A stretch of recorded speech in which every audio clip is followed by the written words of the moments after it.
In this video, we're going to discuss the relation and the difference between distance and displacement. Let's start with the distance. The distance is the measure of the length of the actual path between 2 points.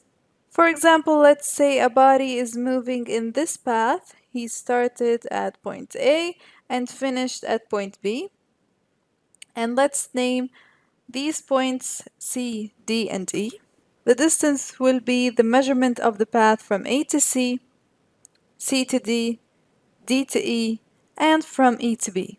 The distance is considered a scalar quantity, so we write it as distance equals 20 meters or distance equals 100 kilometers, whereas the displacement is the measure of the distance and direction, but it's not the same distance we mentioned earlier.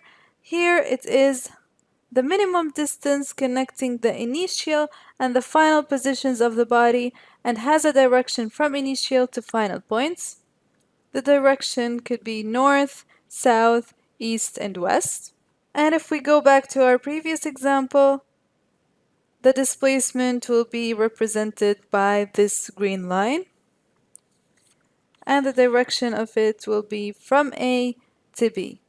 The displacement is considered a vector quantity. As any vector, it is characterized by size and direction.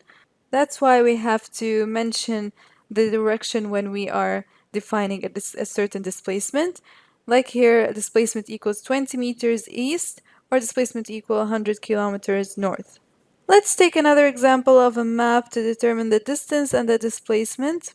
Here the object started at this point that we'll call A and moved according to the yellow path to get to point B.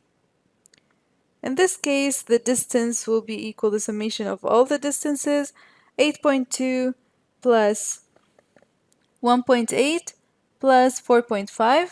So the final answer is distance equals 14.5 kilometers, while the displacement is the minimum distance from A to B, which is 2.7 kilometers, and the direction is north.